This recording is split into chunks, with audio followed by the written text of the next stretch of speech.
You glance at the corner of your screen to check today's date. It takes half a second. A tiny number, updated automatically, accurate to the millisecond, that you didn't have to think about for even a moment.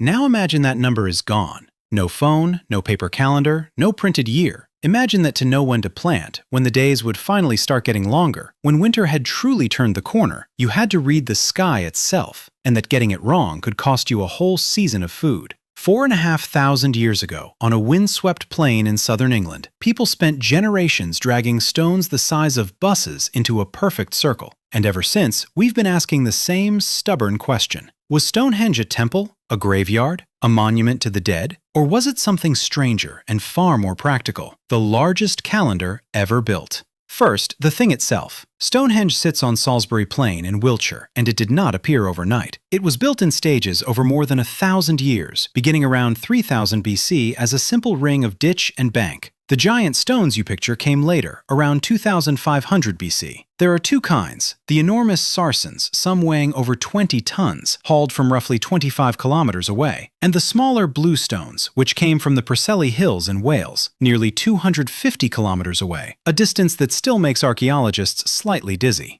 The builders raised the sarsens into a ring of 30 uprights, capped with a continuous circle of horizontal lintels, and set inside it a horseshoe of 5 towering trilithons. No mortar, no wheels as far as we know, no writing to explain any of it. Just stone, arranged with a precision that feels almost impatient, as if whoever built it was trying to say something we've forgotten how to read. And the strongest clue they left points straight up at the sky. Here's the fact almost everyone agrees on. Stonehenge is aligned to the sun. Stand in the center on the morning of the summer solstice, the longest day of the year, and the sun rises almost exactly along the monument's main axis, up and over the outlying heel stone. Turn the whole thing around, and on the winter solstice, the shortest day, the sun sets down that same line, sinking through the gap of the tallest trilithon. This is not a coincidence anyone seriously disputes. The entire structure is tilted to catch the two most extreme moments of the solar year, and the word for those moments hides the clue in its bones. Solstice comes from the Latin sol, sun, and sistere, to stand still, because at the solstice the sun seems to pause, rising in the same spot for several days, and then reverse. The people who built Stonehenge had no Latin, but they clearly noticed the standing still. So the real argument was never whether Stonehenge points at the sun, it's whether pointing was all it did, or whether these stones were a working machine for counting the days. That boulder idea has a long history. Back in the 18th century, the antiquarian William Stukeley already noted the solstice alignment. In 1901, the astronomer Norman Lockyer tried to use the angle of that sunrise to actually date the monument. But the theory that truly lit the fuse arrived in 1963, when an astronomer named Gerald Hawkins fed the positions of Stonehenge's stones into an IBM computer, published the results in the journal Nature, and 2 years later dropped a best-selling book with an unbeatable title, Stonehenge Decoded.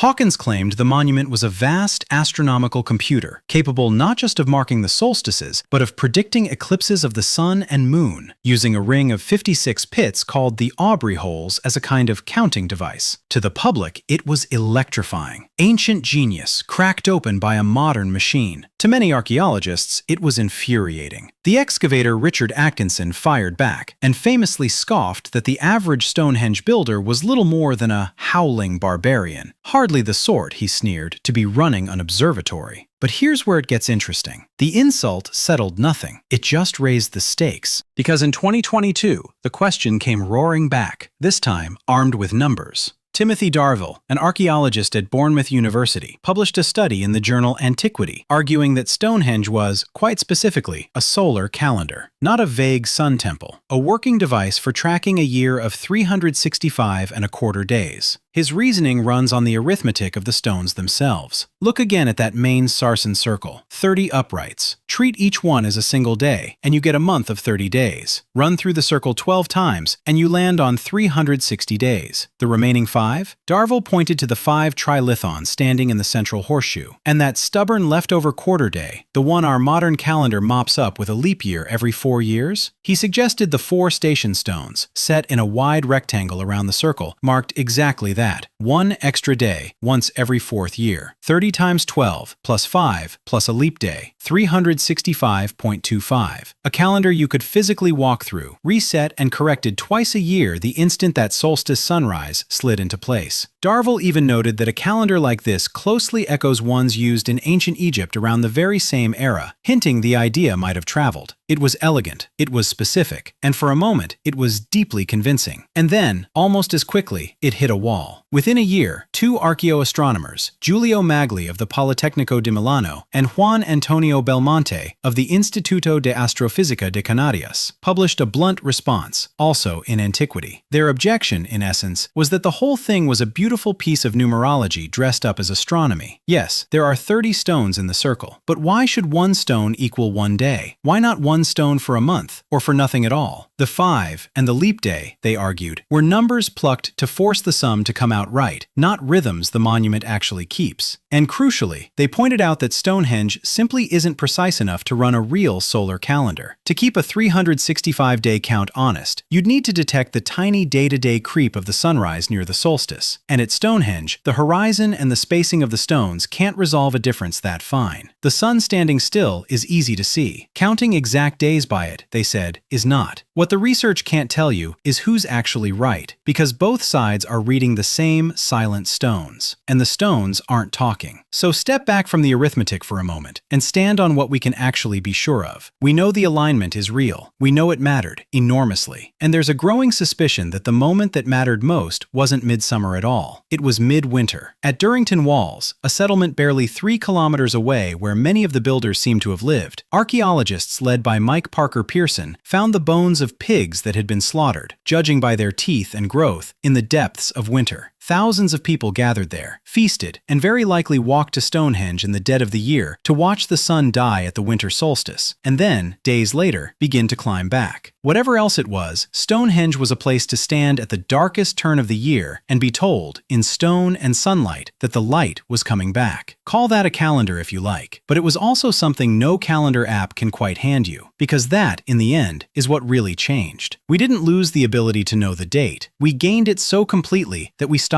noticing it at all. The solstice still happens. The sun still stands still and turns. But now you learn that the days are getting longer from a weather app. In a sentence you scroll straight past, indoors, at night. The people who raised those stones tracked the same sun with their whole bodies, in the cold, together, and built a marker so massive it is still standing 4,500 years later, still catching that first solstice light in precisely the spot they aimed it. So, was Stonehenge actually a giant calendar? Maybe not in the tidy, mechanical way the numbers tempt us to believe. That perfect 365.25 may live more in our spreadsheets than in their stones. But if a calendar is really just a way of holding your place in time, of saying, here is where we are in the great turning of the year, then yes, that is exactly what it was. They simply built theirs to last, and to be walked into, and to be filled, once a year, with the light of a single sunrise. You check the date in half a second and forget it just as fast. They spent 1,000 years asking the sky the same question you now carry in your pocket. And on the shortest morning of the year, the answer still rises, right on time, straight through the stones.